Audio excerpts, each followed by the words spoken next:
Bonjour à toutes et tous, ravi de vous retrouver. C'est le 183e jour de notre challenge Je garde le sourire et je commence aujourd'hui avec un grand merci. Merci à toutes et tous. On a dépassé les 300 inscrits, les 300 abonnés. C'est la technique des petits pas. Je sais que je suis très loin des autres encore, mais on y arrive, un pas après l'autre et tout ça, c'est grâce à vous. Donc merci et j'en profite d'ailleurs pour dire que la saison des cadeaux commence. J'ai simplement décidé qu'à partir de maintenant, chaque fois qu'il y aura une date symbolique, un chiffre qui est dépassé, par exemple quand on arrivera au 200e jour de notre challenge, quand on arrivera à 350, à 400 abonnés, quand ce sera mon anniversaire et on y arrive, j'offre un petit cadeau pour l'instant qui grandira en fonction de la symbolique des chiffres et je suis très contente parce que l'abonné numéro 300 est en fait une copine qui a donc gagné un coaching avec le Coaching Game Point of View. Comment utiliser des images pour que ce soit notre inconscient qui réponde à notre problématique. Donc voilà, c'était mon petit côté promo. Et pour ceux qui ne me connaissent pas, Milena Piccoli, coach ontologique. Je travaille donc sur qui je suis et qui je voudrais être. Je suis également master trainer en programmation neurolinguistique et en hypnose ericksonienne. C'est pour ça que je parle souvent de l'inconscient. Et alors, pourquoi je suis là? Eh bien, parce que j'aimerais beaucoup, c'est une de mes missions de vie, voir un monde plus joyeux, collaborer à un monde plus joyeux et aussi permettre aux personnes de récupérer leur pouvoir personnel pour qu'elles puissent prendre des décisions qui leur conviennent et qu'elles ne soient pas toujours dépendantes de l'entourage ou des circonstances. Voilà. Alors, j'éloigne les toxiques. Je sais que ce mot-là aura intéressé plusieurs personnes parce qu'on en a tous connu ou on en connaît tous en ce moment. Et c'est le moment de faire un petit point avant de se lancer. D'abord, ce n'est pas la personne qui est toxique. Ce n'est pas la personne, c'est son comportement qui est toxique. On va essayer d'éviter les « il est comme ça » parce que dès qu'on va dans l'identité, en fait, on le renforce. On n'arrête pas de lui dire, donc il va être comme ça. Donc on dit simplement il a des comportements toxiques et puis surtout, c'est la relation qui est toxique. Parce qu'il se peut qu'avec d'autres personnes, cette personne se comporte très bien, mais avec nous, ça clash, ça ne fonctionne pas. Donc c'est pas uniquement la personne et le comportement de la personne, c'est le comportement de la personne avec moi qui ne fonctionne pas. Donc déjà faire un petit peu cette distinction entre ce n'est pas la personne qui est toxique, c'est son comportement et c'est surtout la relation. Alors des personnes toxiques, d'abord pour les éloigner, il faut les reconnaître. Parfois c'est très facile, parce que j'ai fait 3 petites catégories. Il y en a que j'appelle les disconnects, les gros coups. Donc ce sont ces personnes extrêmement arrogantes, qui sont toujours en train de dire qu'elles font tout mieux que tout le monde, qui ont la critique facile, qui ne parlent que d'elles. Donc vous êtes en rendez-vous avec elles, vous allez prendre un café, et en fait vous n'avez pas réussi à en placer une, parce qu'on ne parle que de cette personne, elle ne parle que d'elle, donc très critique, très dans le jugement, moi je fais tout mieux que tout le monde, etc. Il y a celles que j'appelle les drama queens, c'est celles, oh mon Dieu, mais pourquoi il m'a encore fait ça et tout, un drame tout le temps, le monde entier est contre eux.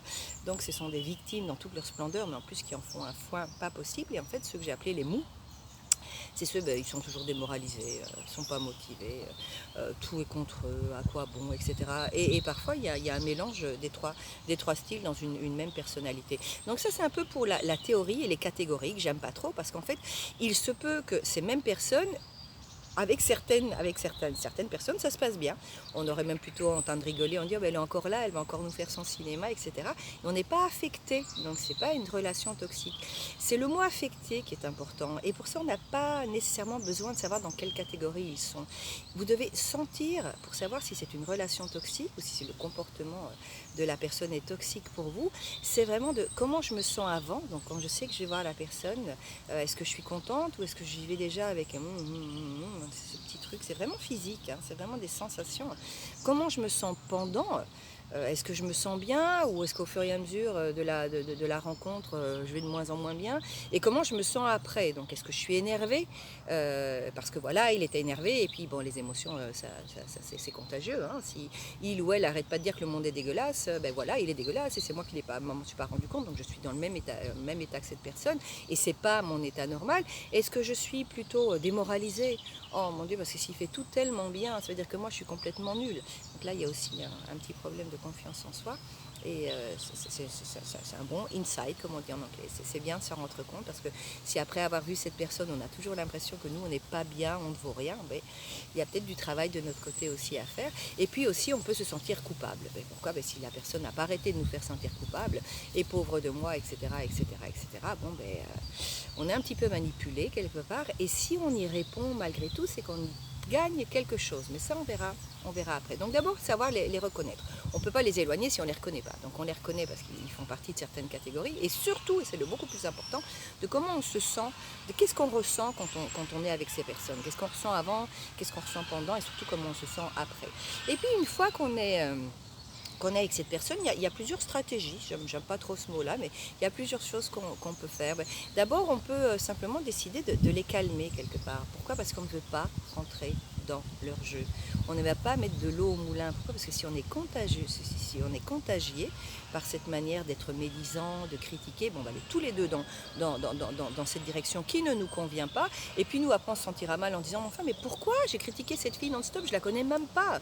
Donc on va se sentir encore plus mal, et puis simplement, donc refuser d'entrer dans le jeu, ne pas rentrer, ne pas donner de l'eau au moulin, essayer justement de changer de conversation. Bon, mais si vous voyez que là vraiment dès qu'on parle de son Jules ou de son ex, etc., c'est la Bérésina, essayez gentiment d'essayer de changer, de changer, au lieu de dire oui moi aussi j'ai la même chose, ça m'est arrivé, mon ex aussi c'était la même chose, non, d'essayer de changer de sujet pour ne pas rentrer dans ce gouffre. Et pourquoi je dis ça? Parce que je vous ai déjà très souvent parlé des vibrations, n'est-ce pas? Si j'attire les choses et les personnes qui vibrent sur la même fréquence que moi. Donc ça veut dire que si je suis quelqu'un en général de très joyeux et de très sympathique, et bien je vais plutôt rencontrer des gens très joyeux et très sympathiques. C'est très simple, on s'attire. Hein. On dit souvent que les opposés s'attirent, mais les semblables s'attirent aussi. Les semblables s'attirent aussi. On est plutôt dans une bande de personnes qui sont comme nous. Et si on commence à attirer, entre guillemets, des gens de ce style-là, c'est peut-être un moment de se poser la question, mais attention, là, comment ça se fait que j'arrête pas de rencontrer des râleurs en ce moment? Ben, il se peut pas bien que je sois tout le temps en train de râler, moi aussi. Donc, si en plus ça me dérange, ah ben, j'aurais dû faire comme ça, tiens, désolée. Par les écrans, ça ne se transmet pas, et puis de toute façon, c'est pas ça. Donc, simplement réaliser, bon, qu'est-ce qui m'arrive qu'en ce moment, là, ces dernières semaines, je ne rencontre que des râleurs. Ben, c'est possible que moi aussi, je sois en train de râler beaucoup plus souvent, ou je me suis laissé contagier, et c'est un moment de se dire, bon, moi, ces personnes-là, moi, je ne veux plus les voir, parce qu'après, je suis comme elles, et j'en rencontre d'autres, et ça ne me convient pas. Qu'est-ce qu'on peut faire aussi? On peut, ce que je vous disais tout à l'heure, c'est les transformer, parce que si moi, je suis tout le temps positive, etc., je vais également faire que l'autre personne soit se dise, oh ben non, c'est pas du tout ma tasse de thé, cette fille, je veux pas la voir, ou qui se laissent eux contagier par ma façon d'être. Donc au bout d'un moment, ils vont probablement rigoler en disant, ouais, t'as raison, c'est vrai, on va laisser tomber ça, et c'est nous qui aurions contagié de manière positive l'autre. Maintenant, bon, l'autre solution, c'est parfois aussi de s'éloigner. Donc on peut le faire cash.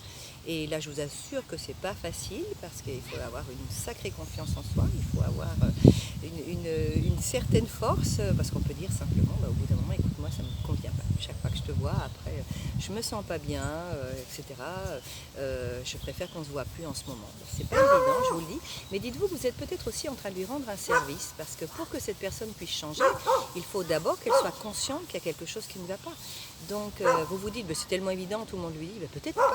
Peut-être que tout le monde l'évite, peut-être que tout le monde dit oui, belle de toute façon, mais en fait, peut-être que si quelqu'un avait une fois la possibilité de lui dire, écoute, moi je préfère plus te voir, parce que chaque fois que je te vois après, je me sens pas bien, je préfère plus te voir, mais c'est peut-être un service que vous lui donnez aussi. Donc ça, c'est une option que vous pouvez avoir. Et puis sinon, si vraiment vous n'y arrivez pas en ce moment, je dis bien en ce moment, c'est prendre une distance. Vous êtes indisponible, voilà.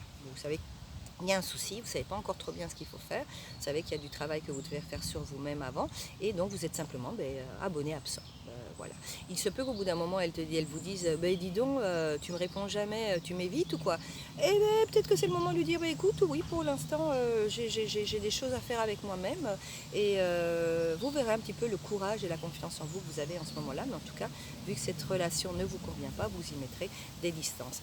Alors je parlais tout à l'heure un peu de l'intention positive. Si vous vous rendez compte que cette personne ne vous fait pas du bien, parce que parfois on en est conscient, et je parle d'expérience, on sait très bien que nous rencontrer avec cette personne, ça ne nous fait pas du bien, on ne se sent pas bien après.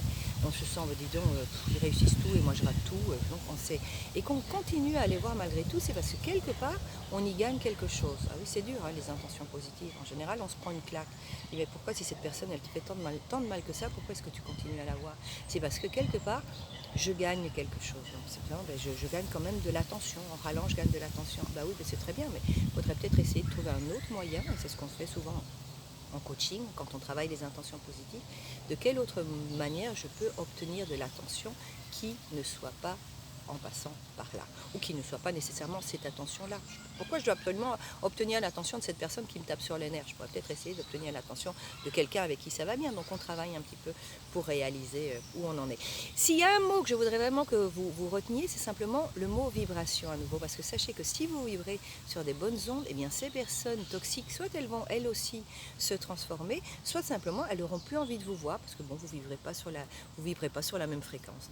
Donc voilà. Est-ce que j'ai dit tout ce que je voulais dire? Je vérifie. Ah mais non, bien sûr, j'allais oublier le plus important. Je sais que nombreux sont parmi vous ceux qui aiment bien les actes magiques. J'en ai pas tellement parlé dans ces vidéos et pourtant les actes magiques ça existe, hein. C'est quelque chose, c'est pas nouveau, c'est de la psychologie également.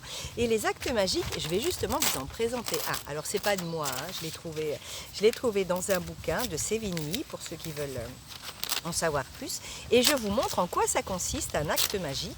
C'est pour ça que le titre c'est j'éloigne les toxiques et pas je m'éloigne des toxiques.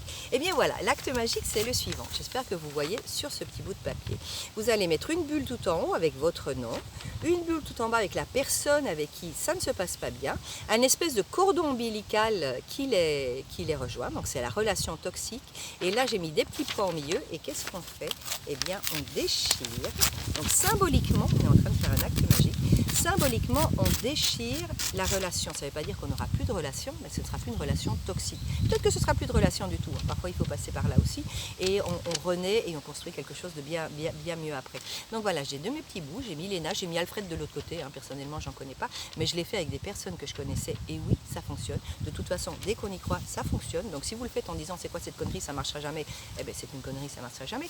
Mais si vous le dites, ah, un acte magique, c'est vrai, ça va travailler sur mon inconscient parce que c'est de la magie, etc. Ça va donner des résultats, vous verrez que vous en aurez. Donc vous voyez, vous avez vos deux petits bouts, vous faites des boulettes. Je n'irai pas plus loin dans l'expérience parce que je suis dans un parc, je ne peux pas le faire. Vous prenez un récipient, allez pas mettre le feu à la maison, hein. Vous prenez un récipient où on peut mettre des choses à voler, vous mettez les deux petits bouts et vous les faites brûler en même temps. Si vous avez un feu ouvert, hop, dans le feu ouvert. D'accord? Donc voilà le petit bout, la partie acte magique. Je sais que beaucoup d'entre vous, vous aimez bien quand je donne ces petits trucs. Et c'est vrai que ça fonctionne, honnêtement, testez, vous verrez inconsciemment quelque chose à transformer. Donc voilà, reconnaître les personnes toxiques. Comment? Parce qu'elles ont des caractéristiques de personnes toxiques et surtout parce que moi je me sens pas bien après. Soit les calmer en changeant, en rentrant pas dans leur jeu, soit les transformer parce que moi-même je vis sur une autre dimension et c'est moi qui vais l'amener vers le haut plutôt qu'elle m'amener vers le bas. Et on peut également distancer en attendant que ça aille mieux. On prend nos distances, on est aux abonnés absents ou simplement on est cash et on lui explique et on lui rend service probablement en disant écoute moi ça va pas, avec toi ça va pas, j'y arrive pas. Et puis on fait un petit travail personnel en se disant enfin si ça va pas pourquoi je suis toujours avec elle. Et après on termine avec ce petit acte magique. Bon voilà, c'est terminé pour aujourd'hui. Je vous retrouve vendredi prochain. Ce sera le jour 190. Oui, on va bientôt arriver à 200.